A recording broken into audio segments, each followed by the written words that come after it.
नमस्कार दोस्तों आज के इस वीडियो के अंतर्गत हम बात करने वाले हैं प्राकृतिक वर्ण के बारे में, प्राकृतिक वर्ण के सिद्धांत के बारे में, और इसके साथ साथ में हम एक प्रक्रिया के बारे में देखने वाले हैं। और वह प्रक्रिया जो सबसे इंपॉर्टेंट प्रक्रिया है जिसे हम कहते हैं अनुकूली विकिरण।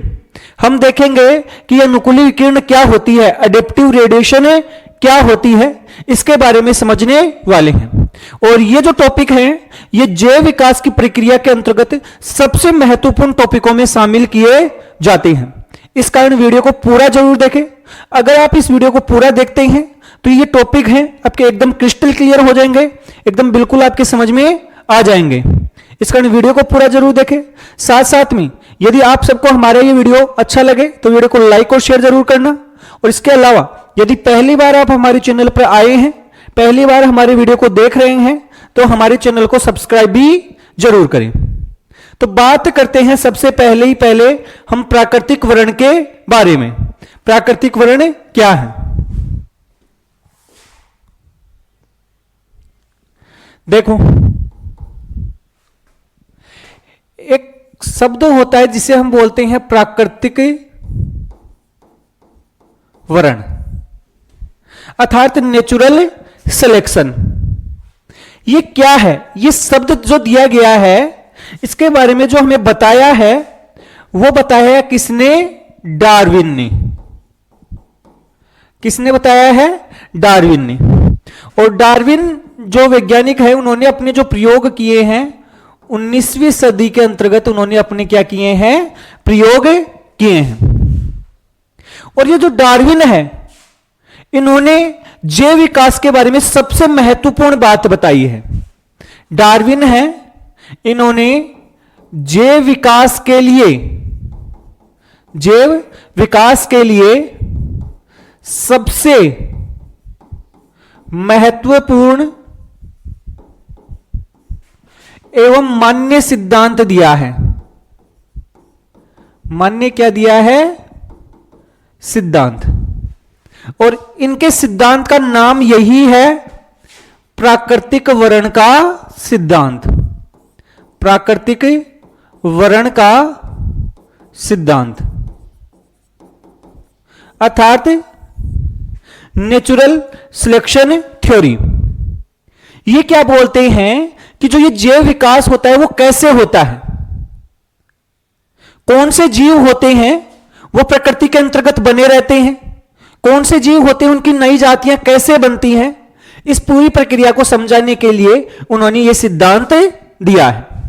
और इस सिद्धांत में उन्होंने क्या बताया है कि मान लो कोई भी एक जीव है, मान लो कोई भी एक जीव है, आप ऐसे समझ लो कि कोई एक कुत्ता है। क्या है? एक कुत्ता। और ये जो कुत्ता है इसमें बच्चे उत्पन्न करने की क्षमता होती है, जनन की अनंत क्षमता होती है, जिससे ये बच्चे उत्पन्न कर रहा है। क्या उत्पन्न कर रहा है? बच्चे। और ये बच्चे हैं वो बहुत सारे एक साथ में उत्पन्न होते हैं। ये बच्चे हैं ये बहुत सारे उत्पन्न होते हैं। लेकिन प्रकृति में सारे के सारे बच्चे होते हैं वो क्या होते हैं? जिंदा नहीं रहते हैं।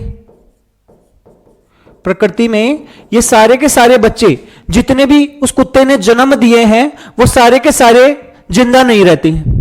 अब क्यों जिंदा नहीं रहते हैं? क्योंकि जो भी बच्चे जन्म लिए हैं उनमें से, अब ऐसा तो है नहीं कि सभी बच्चे एकदम बिल्कुल समान हैं। सभी बच्चे बिल्कुल एक दूसरे के समान तो नहीं होंगे, चाहे से वो एक ही माता पिता के हों। उनमें थोड़ी थोड़ी क्या पाई जाती है? विभिन्नता पाई जाती है। ये जो बच्चे होते हैं इनमें क्या होती है?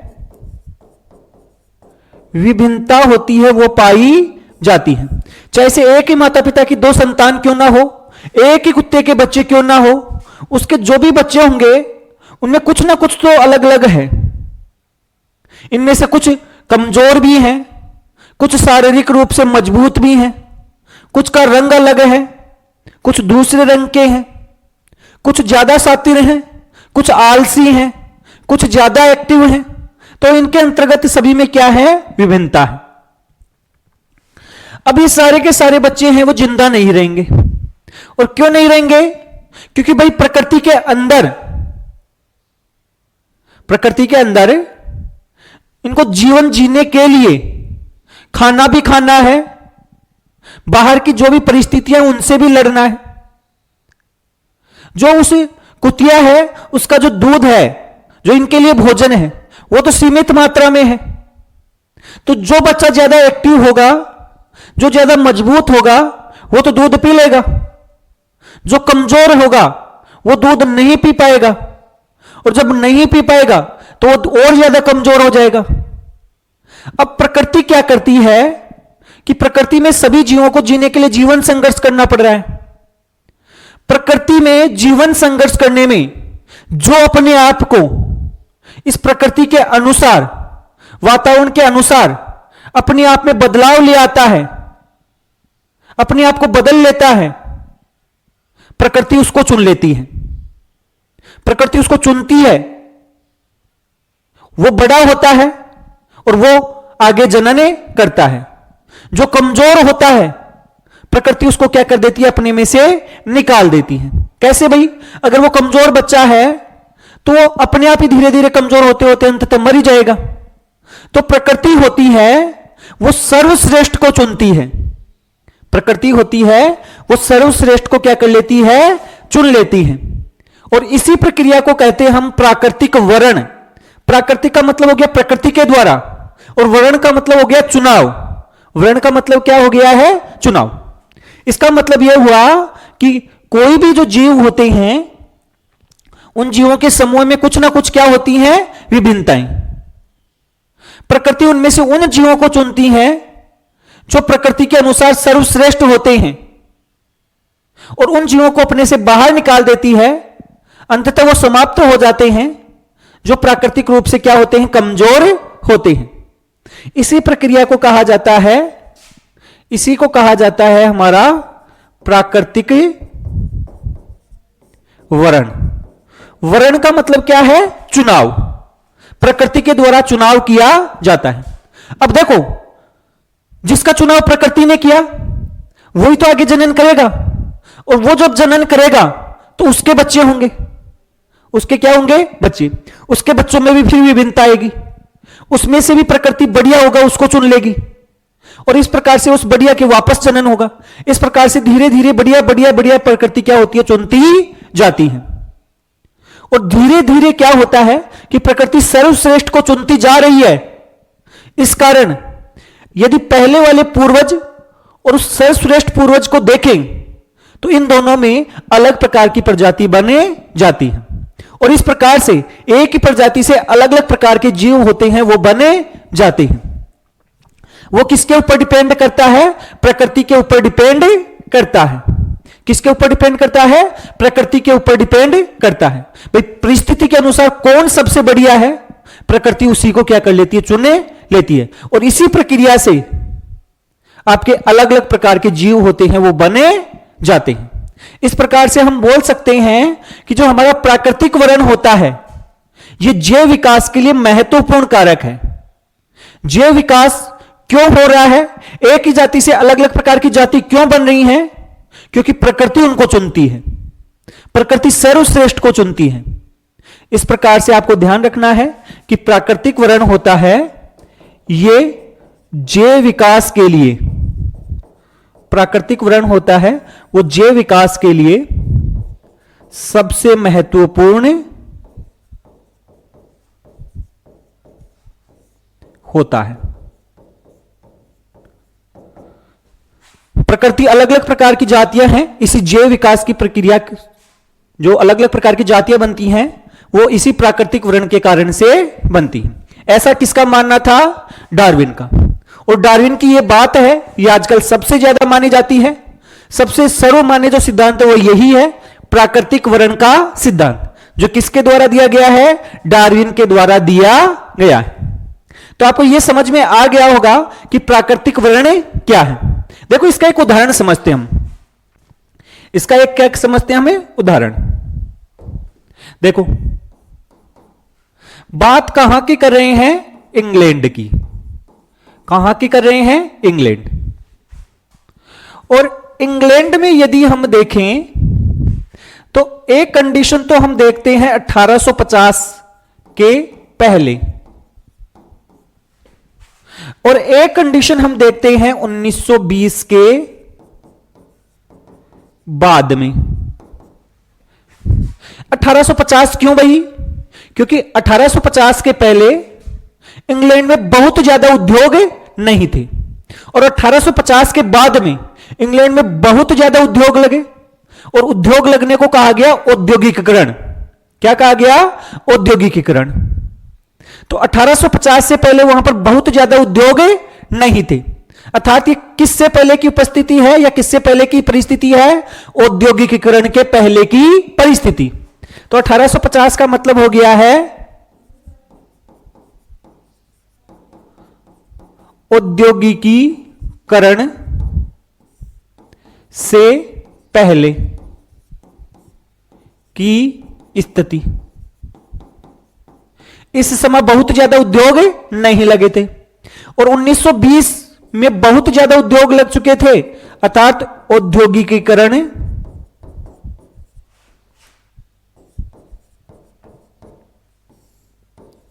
के बाद। अब देखो, औद्योगिकीकरण से क्या अंतर आया? औद्योगिकीकरण से क्या अंतर आया? यहां पर देखो, औद्योगिकीकरण से पहले के जो पेड़ थे, मान लो ये पेड़ का तना है। क्या है? पेड़ का तना। आप यही समझ लो, पेड़ का तना है। इनके ऊपर क्या उगती थी? लाइकेन। और किस रंग की? श्वेत रंग की। किस रंग की उगती थी? श्वेत रंग की लाइकेन उगती थी। आप ऐसे समझ लो, इन पादपों की छाल के ऊपर क्या थी? सफेद रंग की लाइकेन। लाइकेन आप समझते ही होंगे। लाइकेन होते हैं वो एक ऐसे जीव होते हैं जो वास्तव में सहजीवी संबंध का उदाहरण है। इनके अंतर्गत आपके कवक और शैवाल होते हैं, वो साथ साथ पाए जाते हैं। और आपको एक बात ध्यान रखनी है कि लाइकेन होते हैं वो प्रदूषण के बहुत बढ़िया सूचक होते हैं, अर्थात ये प्रदूषित स्थानों पर नहीं उगते हैं। जब भी प्रदूषण ज्यादा होगा वहां पर लाइकेन उगना क्या हो जाते हैं? बंद हो जाते हैं।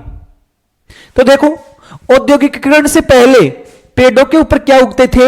लाइकेन, क्योंकि उस समय बहुत ज्यादा प्रदूषण नहीं था, और इस कारण क्योंकि पेड़ों की छाल पर लाइकेन बहुत ज्यादा उग जाते थे, इस कारण पेड़ों की छाल थी वो कैसी दिखती थी? श्वेत रंग की ये छाल होती थी, ये दिखाई देती थी। अब हो गया औद्योगिकीकरण। तो औद्योगिकीकरण हो गया तो जो पेड़ हो गए और उन पेड़ों के जो तने हो गए, इनके ऊपर लाइकेन उगना क्या हो गई? बंद। लाइकेन उगना क्या हो गई? बंद। अब आप पूछोगे कि बंद क्यों हो गई भाई? अभी तो आपको एक बात बताई कि जो औद्योगिकरण है, उद्योग ज्यादा लगेंगे तो बताओ प्रदूषण फैलेगा कि नहीं फैलेगा? प्रदूषण फैलेगा कि नहीं फैलेगा? तो जैसे ही प्रदूषण फैलेगा वैसे ही लाइकेन उगना क्या हो जाएंगे? बंद हो जाएंगे। और जैसे ही लाइकेन उगना बंद हुए वैसे ही क्या हुआ कि पेड़ों की छाल थी अब वो सफेद नहीं रही बल्कि वो काली पड़ गई। क्यों? क्योंकि उद्योगों से क्या निकला? धुआं। और ये धुआं इन पेड़ों की छालों पर जमा होने लग गया, जिसके कारण से अब पेड़ों की छाल कैसी हो गई है? काले रंग की। पेड़ों की छाल काले रंग की क्या हो गई है? पेड़ों की छाल हो गई है। तो आप परिस्थिति को आसानी से समझ गए होंगे कि औद्योगिकीकरण से पहले की क्या स्थिति है और औद्योगिकीकरण के बाद की क्या स्थिति है। उस समय पेड़ों की छाल श्वेत रंग की है। तो यहां पर उस समय एक शलभ रहा करती थी, अर्थात मोथ। मोथ आप ऐसे समझ लो, मोटा मोटा एक प्रकार की तितली, तितली का प्रकार, तितली का प्रकार। जिनमें से एक तो थी श्वेत रंग की और एक थी काले रंग की। कैसे रंग की थी? काले रंग की।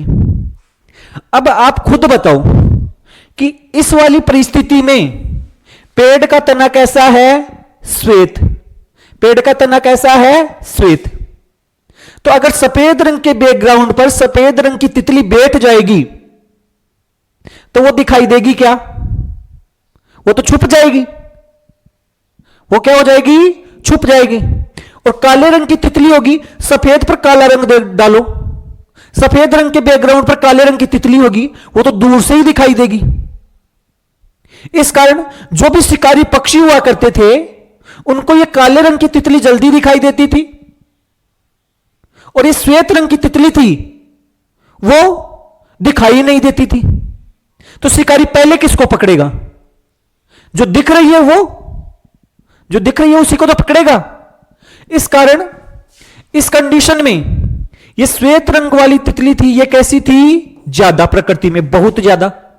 और ये काले रंग की थी, ये बहुत ही क्या थी? कम। काले रंग की ये थी, ये बहुत ही कम।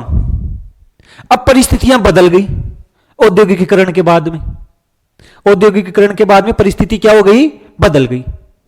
पेड़ों की छाल कैसी हो गई? काले रंग की। अब बताओ, काले रंग के बैकग्राउंड पर अगर सफेद रंग की तितली बैठेगी तो वो तो दूर से ही दिखेगी, और काले रंग की तितली बैठेगी वो दिखाई ही नहीं देगी। इस कारण शिकारी पहले किसको पकड़ेगा? शिकारी पक्षी है, वो कौन सी तितली को पहले खाएगा? वो तो सफेद रंग की को पहले खाएगा और काले रंग की को कम खा पाएगा। इसके कारण जो श्वेत रंग की है ये तो हो गई क्या? कम। और जो काले रंग वाली है तितली ये क्या हो गई? ज्यादा। तो आपने देख लिया होगा कि प्रकृति ने परिस्थिति बदलते ही जो उस परिस्थिति के अनुसार सर्वश्रेष्ठ जीव होता है उसको चुन लिया। पहली परिस्थिति में सर्वश्रेष्ठ जीव कौन था? श्वेत रंग की मौत या तितली। और कम कौन था? कमजोर कौन था? काले रंग की तितली। तो प्रकृति ने पहली परिस्थिति में किसको चुना?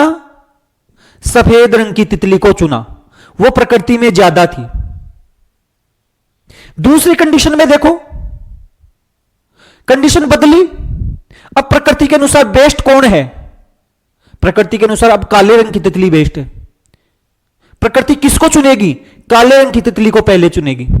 तो प्रकृति ने काले रंग की तितली को चुन लिया, तो काले रंग की तितली ज्यादा हो गई और सफेद रंग की क्या हो गई? कम। तो इसी प्रकार से प्रकृति जो उस परिस्थिति के अनुसार बेस्ट होता है उसको चुन लेती है, उसका चुनाव कर लेती है, और इसी प्रक्रिया को हम क्या कहते हैं? प्राकृतिक वर्ण। और इसी प्राकृतिक वर्ण के कारण से आपकी अलग अलग प्रकार की जातियां होती हैं, वो बने जाती हैं। ऐसा किसने कहा है? डार्विन ने। और यह इस बात को सिद्ध करता है कि जैव विकास हुआ है। भाई अलग अलग प्रकार की प्रजातियां बन रही हैं, इसका मतलब तो जैव विकास हुआ है। तो प्राकृतिक वर्ण है वो हमारे जैव विकास को दर्शाता है। और दर्शाता ही नहीं है, अगर मैं आपसे बोलूं कि सबसे महत्वपूर्ण उदाहरण जैव विकास के लिए है, वो यही प्राकृतिक वर्ण है। कौन है? प्राकृतिक वर्ण। तो मेरे हिसाब से आपके बिल्कुल समझ में आ गया। ये स्लब है, उनको देख भी लो भाई, स्लब है, उनका डायग्राम भी देख लो।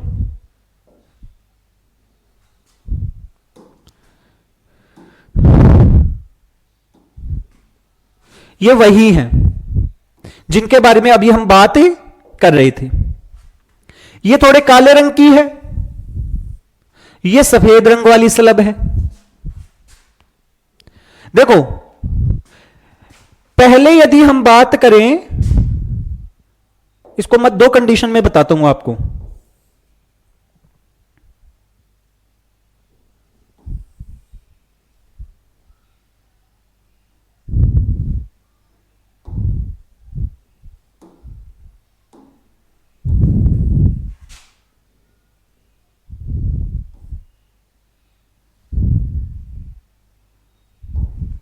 अब दो कंडीशन में समझो आप। ये आप ऐसे समझ लो कि इंडस्ट्रियलाइजेशन के पहले बिफोर इंडस्ट्रियलाइजेशन, औद्योगिकरण से पहले, और ये आप समझ लो औद्योगिकरण के बाद में। तो औद्योगिकरण से पहले ये ज्यादा होगी कि ये ज्यादा होगी, आप खुद ही बताओ। उस समय पेड़ों की छाल कैसी है? सफेद रंग की। इस कारण ये क्या है? ज्यादा, और ये क्या है? कम। तो प्रकृति ने किसको चुना? सफेद रंग को, या सफेद रंग की तितली को। और औद्योगिकीकरण के बाद में पेड़ों की छाल हो गई किस रंग की? काले रंग की। अब प्रकृति बताओ इसको ज्यादा चुनेगी कि इसको ज्यादा चुनेगी? क्योंकि ये तो दूर से ही दिखेगा, दूर से दिखेगा तो ये हो जाएगा आपका कम, और ये हो जाएगी आपकी ज्यादा।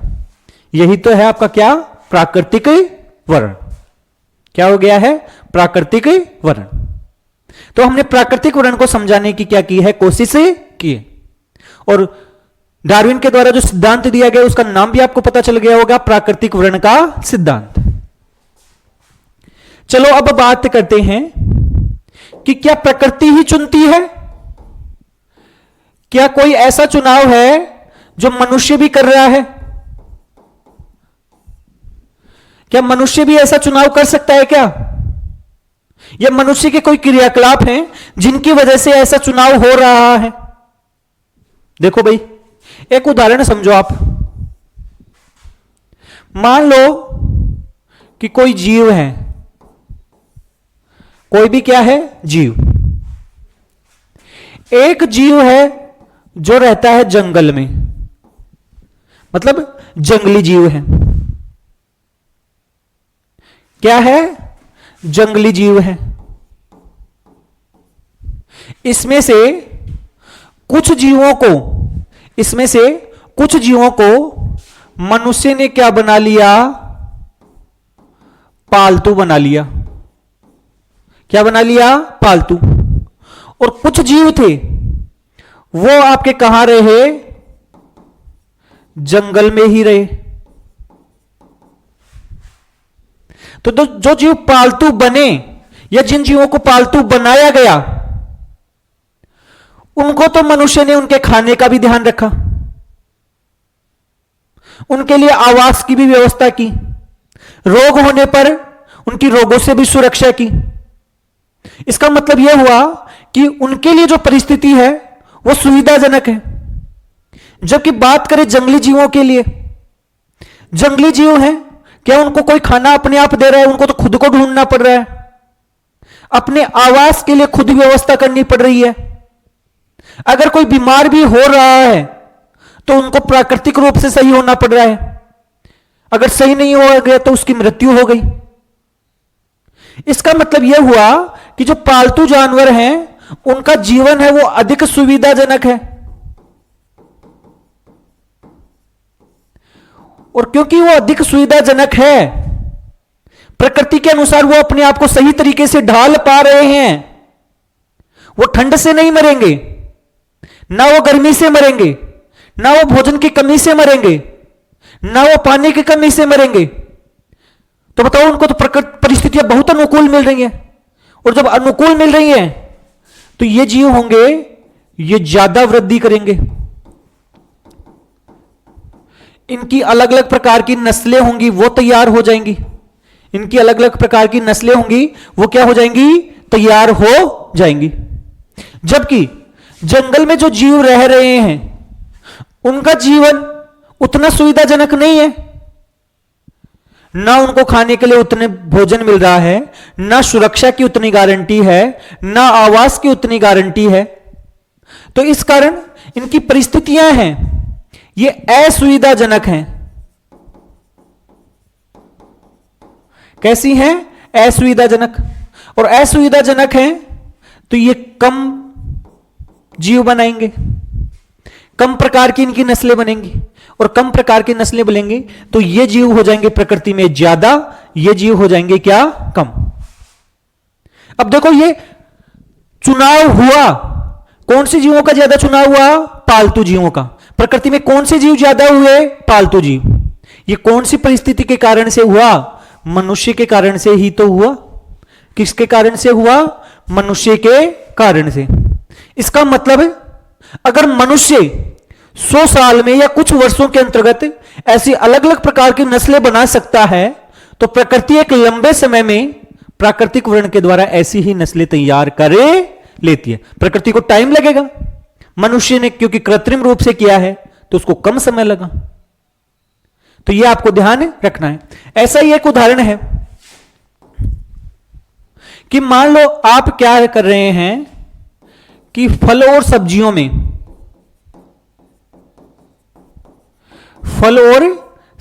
में शाकनाशकों का या पीड़कनाशकों का क्या कर रहे हैं, उपयोग। तो उनसे क्या होता है कि इनका जब आप बहुत ज्यादा उपयोग करते हो तो उनसे प्रतिरोधक किस्में क्या हो जाती हैं, विकसित हो जाती हैं। इन जीवों की क्या हो जाती हैं, प्रतिरोधक किस्में होती हैं, वो विकसित हो जाती हैं। और जो इनसे बच जाता है, प्रतिरोधक क्षमता उत्पन्न कर लेती हैं, परिस्थिति के अनुसार से अपने आप को ढाल लिया, वो किस्में ज्यादा होती हैं, उनके ऊपर इन शाकनाशकों का कोई प्रभाव नहीं होता। और जो इनके अपने अनुसार ढाला ही नहीं, वो तो ये रसायन डालते ही क्या हो जाएंगी, नष्ट हो जाएंगी। तो ऐसा ही एक उदाहरण है। ऐसा ही एक उदाहरण और याद रखो कि मान लो रोग कारक है, जिसमें से हम बात करें बैक्टीरिया के लिए। किसके लिए बात करें, बैक्टीरिया के लिए। तो इनको खत्म करने के लिए हम किसका उपयोग करते हैं, प्रतिजैविक का, एंटीबायोटिक का उपयोग करते हैं। अब अगर हम एंटीबायोटिक का उपयोग कर रहे हैं तो इन्होंने भी क्या कर ली, प्रतिरोधक क्षमता क्या कर ली है, विकसित कर ली। प्रतिरोधक क्षमता क्या कर ली है, विकसित। इसका मतलब यह हो गया कि इन रोगों ने भी जैसे ही प्रतिरोधक क्षमता विकसित की, प्रकृति ने उनको चुन लिया, क्योंकि परिस्थिति के अनुसार से अब सबसे बेस्ट कौन हो गया है, जो प्रतिरोधक क्षमता वाला है। तो इस प्रकार से क्या होता जाता है, चुनाव होता जाता है और अलग अलग प्रकार की प्रजातियां होती हैं, अलग अलग प्रकार की किस्में होती हैं, अलग अलग प्रकार की नस्लें होती हैं, वो बनती जाती हैं। और एक ही पूर्वज से अलग अलग प्रकार के जीव होते हैं, वो बनते जाते हैं। और यही प्रक्रिया होती है कि एक ही पूर्वज से अलग अलग प्रकार के जीवों के विकास की इसी प्रक्रिया को क्या कहा जाता है, जैव विकास कहा जाता है। तो इस प्रकार से हमने जैव विकास के लिए बहुत सारे प्रमाण दे दिए हैं। हमने जैव विकास के लिए पुराजीवी अर्थात जीवाश्मों से प्रमाण पढ़े, हमने जैव विकास के लिए भौतिकी से प्रमाण पढ़े, हमने जैव विकास के लिए आपके जैव रासायनिक प्रमाण पढ़े, जैव विकास के लिए समवर्ती एवं समजात अंगों से प्रमाण पढ़े, और जैव विकास के लिए हमने प्राकृतिक वर्ण और कृत्रिम वर्ण से भी क्या पढ़े हैं, प्रमाण पढ़े। और ये सारी के सारे प्रमाण हैं वो ये सिद्ध करते हैं कि प्रकृति में जैव विकास होता है, उसी के द्वारा ये अलग अलग प्रकार के जीव, ये लाखों करोड़ों प्रकार के जीव, ये पादप होते हैं, वो बनते हैं। और इस जैव विकास के लिए सबसे महत्वपूर्ण सिद्धांत है प्राकृतिक वर्ण का सिद्धांत, थ्योरी ऑफ नेचुरल सिलेक्शन, जो किसके द्वारा दी गई है, डार्विन के द्वारा दी गई है। उम्मीद करते हैं कि आप सब लोगों को हमारा ये वीडियो है या हमारे जो भी ये प्रमाण है ये आपको बिल्कुल समझ में आए होंगे। अगर फिर भी आपके कोई चीज समझ में नहीं आई है तो आप कमेंट जरूर कर सकते हैं। अगर आपको अच्छा लगा है तो आप लाइक और शेयर जरूर करें। अब देखो, एक हम महत्वपूर्ण घटना के बारे में बात करने वाले हैं और जिसे हम कहते हैं अनुकूली विकिरण। जिसे हम क्या कहते हैं, अनुकूली विकिरण। देखो, यह टॉपिक बहुत ही इंपॉर्टेंट है। अनुकूली विकिरण या इसे कहा जाता है अडेप्टिव रेडिएशन, अनुकूली विकिरण। और अनुकूली विकिरण के बारे में भी जो बात सबसे बताई है, अनुकूली विकिरण के बारे में जिस वैज्ञानिक ने बताया है वो वही वैज्ञानिक हैं जिनका नाम है डार्विन। कौन से वैज्ञानिक हैं, डार्विन। और डार्विन थे, इन्होंने एक जहाज था जिसका नाम था HMS बीगल। इस जहाज के द्वारा एक द्वीप की यात्रा की थी। उस द्वीप का नाम था गैलोपेगोस द्वीप, जो कि दक्षिणी अमेरिका के पश्चिमी तट के पास पड़ता है। और उस द्वीप की यात्रा के दौरान उन्होंने कुछ चिड़ियाओं को देखा। काले रंग की चिड़ियाएं थी। और जब उन्होंने उस पूरे द्वीप के ऊपर यात्रा की, भ्रमण किया, तो उन्होंने देखा कि ये जो काले रंग की चिड़िया थी, ये अलग अलग क्षेत्रों में उसकी चोंच थी, उसमें थोड़े थोड़े अंतर थे। उसकी चोंच में क्या थे? अंतर। और जितने प्रकार की वो सोच सकते थे डार्विन, उतने प्रकार की उनको ये चिड़ियाएं देखने को मिली। जिनमें मुख्य अंतर था, उनकी चोंच में अंतर था। बाकी लगभग एक जैसी थी, लेकिन चोंच थी किसी की मोटी थी, किसी की पतली थी। डार्विन ने उस चिड़िया का नाम दिया डार्विन फिंच। कौन सा नाम दिया? Darwin Finch. और इसी डार्विन फिंच के आधार पर उन्होंने एक परिकल्पना प्रस्तुत की, जिसे हम कहते हैं अनुकूली विकिरण।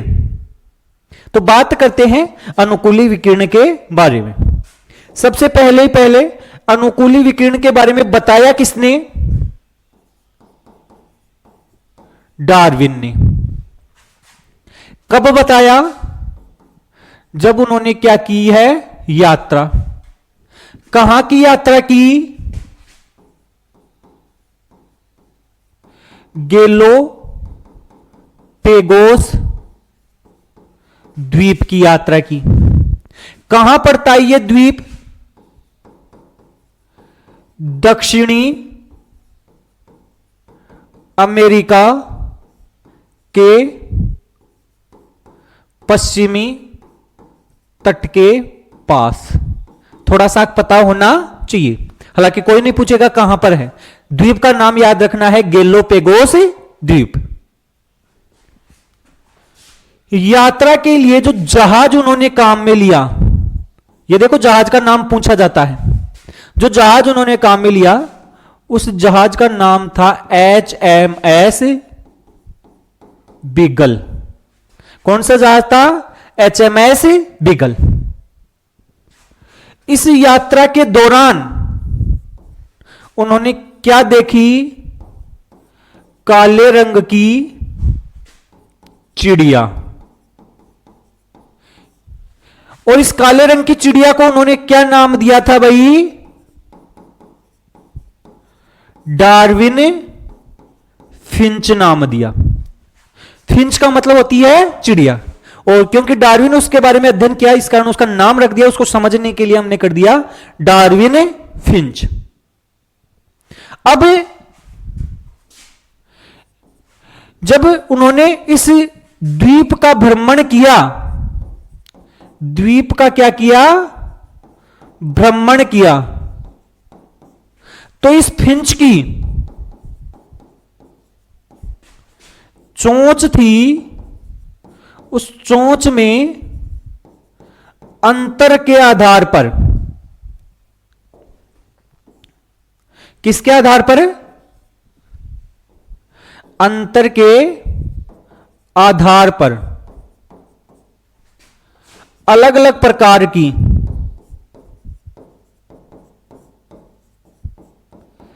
फिंच देखी। भाई कोई चिड़िया थी, उसकी चोंच मोटी थी, किसी की पतली थी, तो वो चिड़ियाएं उन्होंने अलग अलग प्रकार की देखी। और देखकर उन्होंने अनुमान लगाया कि भाई एक ही क्षेत्र है, लेकिन फिर भी इन चिड़ियाओं की चोंच में अंतर क्यों है? और ये चिड़ियाओं की चोंच में जो अंतर है, क्या एक ही प्रजाति की चिड़िया है, या फिर ये अलग अलग प्रकार की प्रजाति की चिड़िया हैं? तो इन सबका अध्ययन करने के बाद, इनका परीक्षण करने के बाद उन्होंने एक अनुमान लगाया, और अनुमान के आधार पर उन्होंने एक बात बताई। क्या बताई? एक बात। और क्या बात बताई? देखो, उन्होंने क्या बताया कि मान लो एक विशेष भौगोलिक क्षेत्र है। एक विशेष क्या है? भौगोलिक क्षेत्र। जैसे वो द्वीप हो गया गैलोपेगोस द्वीप, और इस विशेष भौगोलिक क्षेत्र में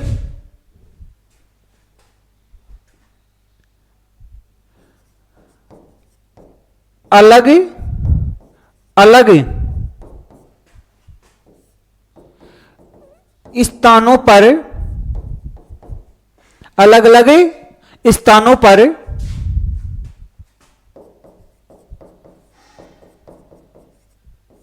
विशिष्ट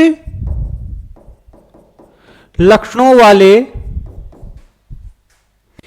एक ही भौगोलिक क्षेत्र में जो अलग अलग स्थान हैं उन पर विशिष्ट लक्षण वाले जीवों के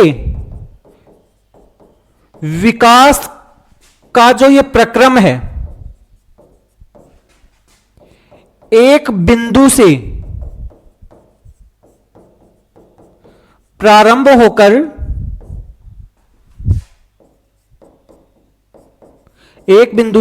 होकर अलग अलग क्षेत्रों में फैल जाता है, और इसे क्या कहते हैं? अनुकूली विकिरण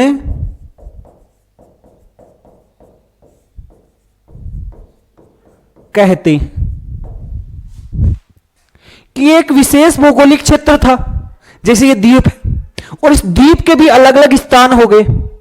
उन स्थानों पर कोई जो जीव है उसका जो विकास है वो एक ही बिंदु से प्रारंभ हुआ, लेकिन उन अलग अलग स्थानों की विशिष्टताओं के अनुसार, वहां की परिस्थितियों के अनुसार उनका विकास हो जाता है, और इस प्रकार के विकास को कहा जाता है अनुकूली विकिरण। इस प्रकार के विकास को क्या कहा जाता है? अनुकूली विकिरण कहा जाता है, जो एक ही बिंदु से प्रारंभ होता है और उसके बाद में अलग अलग क्षेत्रों में अलग अलग प्रकार से अलग अलग प्रकार की प्रजातियों का क्या कर लेते हैं? विकास कर लेते हैं। जैसे उन्होंने इसका उदाहरण किसको दिया है? इस काले रंग की चिड़िया अर्थात डार्विन फिंच को दिया है। इसका उदाहरण किसके लिए दिया है? Darwin Finch. इसके लिए देखो, आप एक डायग्राम देखो।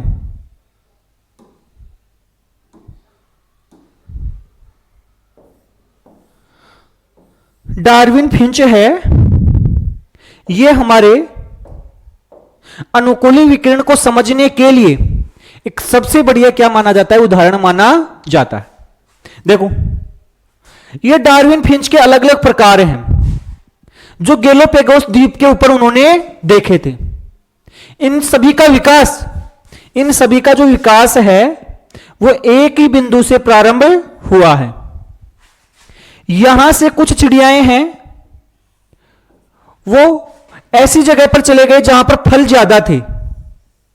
क्या थे? फल ज्यादा। इस कारण उनका भोजन क्या हो गया? फल। कुछ ऐसी जगह पर चले गए जहां पर कीड़े ज्यादा थे, तो उनको तो अपने आप में बदलाव करना पड़ेगा ना, जिंदा रहने के लिए तो खाना चाहिए, और खाना यदि उनको कीड़े मिल रहे हैं तो उन्होंने अपनी परिस्थितियों को बदला, अपने शरीर के अंदर बदलाव किए, अपने चोंच के अंदर बदलाव किए, जिससे कि वो किसको खा सके? कीड़ों को खा सके। कुछ ऐसी जगह थी जहां पर कैक्टस ही था। क्या था भाई? कैक्टस। अब भोजन करना है तो उन कैक्टस का ही उपयोग करना पड़ेगा। किसका उपयोग करना पड़ेगा? कैक्टस। तो चिड़िया ने अपने आप में बदलाव कर लिया, फिंच ने अपने आप में बदलाव कर लिया, जिससे कि वो किसको खा सके? कैक्टस को खा सके। कुछ ऐसे थे जिनको खाने के लिए क्या मिले? केवल बीज ही मिले। तो उन फिंच ने अपने आप के अंदर ऐसे बदलाव किए, अपनी चोंच में ऐसे बदलाव किए, जिससे कि वो बीजों को बढ़िया से खा सके। और इसी कारण से एक ही प्रकार की फिंच से अलग अलग प्रकार की फिंच बन गई। जैसे कुछ फिंच थी जिनकी चोंच मोटी थी, और ये शाकाहारी फिंच बन गई, वेजिटेरियन ट्री फिंच, क्योंकि इनको किसको खाना है? फलों को। इसके बाद में कुछ फिंच थी, ये लार्ज ट्री फिंच बन गई।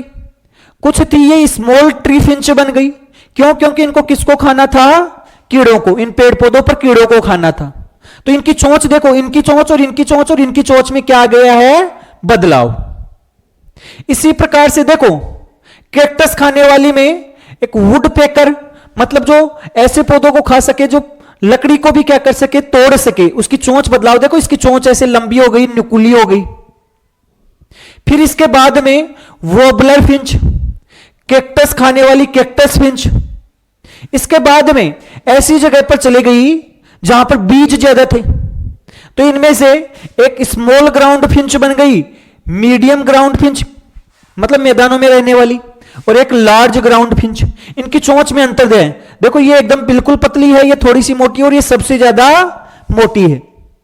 तो ये डार्विन फिंच के चोंच में अंतर के कारण से अलग अलग हो गई, लेकिन वास्तव में इनका विकास है वो एक ही पूर्वज से हुआ है, एक ही जगह से क्या हुआ है? प्रारंभ हुआ है। ऐसा किसका मानना था? डार्विन का मानना था। और इस प्रकार से उन्होंने किस प्रक्रिया को समझाया है? उन्होंने समझाया है किसको? अनुकूली विकिरण को। तो ये तो हो गया हमारा डार्विन फिंच।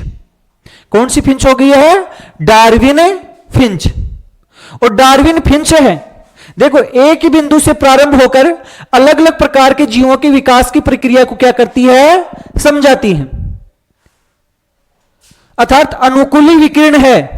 हम क्या बोल सकते हैं कि जो अनुकूली विकिरण होती है वो हमारे कौन से विकास को दर्शाती है?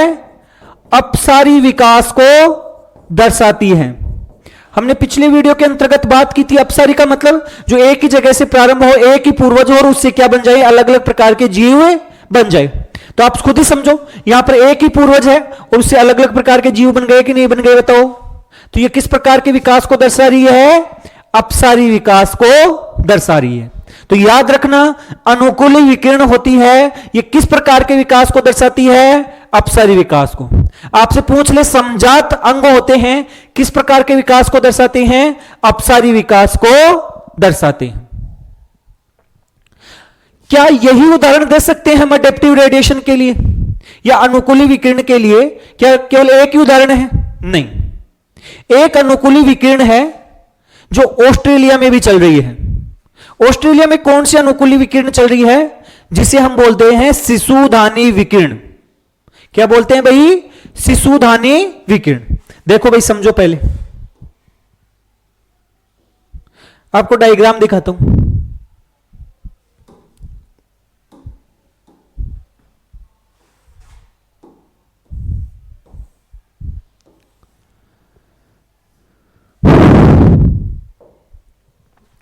ये एक एडेप्टिव रेडिएशन का उदाहरण है और इस एडेप्टिव रेडिएशन को हम शिशुधानी विकिरण भी कहते हैं। इंग्लिश में देखो, शिशुधानी के लिए एक वर्ड काम में लिया जाता है जिसे बोलते हैं हम मार्सुपियल। क्या कहते हैं? मार्सुपियल। और ये अनुकूली विकिरण है, ये कहां पर चल रही है? ये चल रही है ऑस्ट्रेलिया में। कहां पर? ऑस्ट्रेलिया में। देखो, शिशुधानी तो आप जानते होंगे, कंगारू का नाम आपने सुना होगा। कंगारू होते हैं, उनके सामने की तरफ एक ऐसा पॉकेट होता है, पॉकेट जैसी संरचना होती है जिसमें वो अपने बच्चे को छुपा कर रखते हैं। तो जिस पॉकेट नुमा संरचना के अंतर्गत वो बच्चे को छुपा कर रखते हैं, उस संरचना को कहा है हमने शिशुधानी, अर्थात बच्चे को रखने की जगह। तो ये जो शिशुधानी है, उनके पूर्वज थे जो ऑस्ट्रेलिया में रहते थे। इनके पूर्वज थे, कहां पर रहते थे? ऑस्ट्रेलिया में। अब उनके पूर्वज में से कुछ पूर्वज थे वो अलग जगह पर चले गए, ऑस्ट्रेलिया की किसी अलग जगह पर चले गए। कुछ पूर्वज दूसरी जगह पर चले गए, कुछ तीसरी जगह पे, कुछ चौथी जगह पे, कुछ पांचवी जगह पे। तो अब देखो, जिस जगह पर गए उन सभी जगहों की अलग अलग परिस्थितियां हैं। तो उन पूर्वजों में से कुछ जो अलग जगह पर चले गए थे, उन्होंने अलग प्रकार के जीव का विकास कर लिया। जो दूसरी जगह पर गए थे, उसने दूसरे प्रकार के जीव का विकास कर लिया। और इस प्रकार से उस ऑस्ट्रेलिया में अलग अलग प्रकार के शिशुधानी वाले जीव बन गए। लेकिन उन सभी का विकास एक ही बिंदु से प्रारंभ हुआ था। इस कारण इसे क्या कहा जाता है? मार्सुपियल रेडिएशन कहा जाता है या शिशुधानी विकिरण कहा जाता है। देखो इससे कौन कौन से जीव विकसित हुए। कुछ जीव थे जिनसे विकसित हो गए तस्मानियाई भालू, कुछ जीव थे जिसके कारण हो गई आपकी क्या होगी टाइगर केट। टाइगर केट का मतलब हो गया है कि बाघ बिल्ली। कुछ जीव थे जिससे आपके बेंडेड एंट खोर अर्थात चींटी खोर बन गए। कुछ जीव थे जिनसे आपके मार्सुपियल रेट अर्थात शिशुधानी चूहा बन गए, अलग अलग जगह पर बन गए। कुछ जीव थे जिनसे क्या बन गए कंगारू, इसको तो आप जानते ही होंगे। कुछ जीव थे जिसे वॉम्बैट बन गए। कुछ जीव थे जिसे बेंडिकूट आपका बेंडिकूट बन गए। कुछ जीव थे जिसे कोयला कोयला बन गए। और कुछ जीव थे जिनसे आपके मार्सुपियल मोल, मार्सुपियल मोल का मतलब हो गया है जिसने हम बोलते हैं शिशुधानी छुचुंदर, वो बन गए। कुछ जीव थे जिनसे आपके सुगर ग्लाइडर बन गए, सरकरा ग्लाइडर बन गए। ये सभी जीवों के पूर्वज एक ही थे, क्योंकि ये जो पूर्वज थे इनमें से कुछ अलग अलग जगह पर चले गए, इसके कारण से ये अलग अलग प्रकार के जीव बन गए। आपको बिल्कुल ऐसे याद रखने की जरूरत नहीं है कि कौन कौन से जीव बने हैं, बाकी आपको समझने के लिए ये आपको ध्यान रखना है कि शिशुधानी वाली जो अडेप्टिव रेडिएशन है, शिशुधानी या मार्सुपियल वाली जो अडेप्टिव रेडिएशन वो कहां चल रही है और इससे अलग अलग प्रकार के कैसे जीव बने हैं। थोड़ा सा आपके दिमाग में एक चित्र रहे तो आप उसको आसानी से समझ पाओ। तो ये अडेप्टिव रेडिएशन कहां चल रही है आपकी ऑस्ट्रेलिया में, और ऑस्ट्रेलिया में ही एक अडेप्टिव रेडिएशन और चल रही थी। ये तो शिशुधानी वाली थी और वो थी स्तनी वाली। स्तनी में भी जिनके प्लेसेंटा थी, क्या थी प्लेसेंटा। अब आप खुद सोचो कि मान लो यहां से एक जीव है जो आपका ऐसे मान लो कि आप सपोज करने के लिए ऐसा मान लो कि ये चूहा है, ये आपका कहां रहता है रेगिस्तान में। कहां रहता है भाई रेगिस्तान में।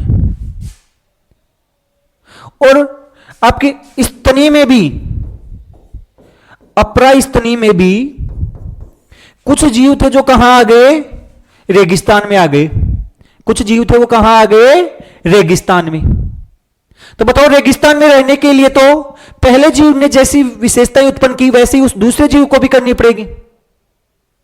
तो इस कारण से जब एक ही विशिष्ट स्थल पर दो अलग अलग प्रकार की अनुकूली विकिरण चल रही होती हैं, दो अलग अलग प्रकार की अनुकूली विकिरण चल रही होती हैं, तो पहली वाली अनुकूली विकिरण और दूसरी वाली अनुकूली विकिरण, इन दोनों से जो एक ही जगह पर जीव आ जाते हैं उनकी विशेषताएं एक जैसी ही हो जाती हैं। और ये किस प्रकार के विकास को दर्शाती हैं? अभिसारी विकास को दर्शाती हैं। यह बात मैं पहले भी बता चुका हूं जब हमने अभिसारी और अपसारी विकास को पढ़ा था कि दो अलग अलग पूर्वजों से जब दो जीव एक ही विशेष स्थान पर आ जाते हैं तो वो दिखने में एक जैसी दिखाई देने लगे जाते हैं, एक जैसी विशेषताएं उत्पन्न कर लेते हैं। और ये किस प्रकार के विकास को दर्शाते हैं? अभिसारी विकास को दर्शाते हैं। जबकि अनुकूली विकिरण होती है किस विकास को दर्शाती है? अपसारी विकास को दर्शाती है। देखो इसके लिए भी उदाहरण देखो, उदाहरण देखो भाई।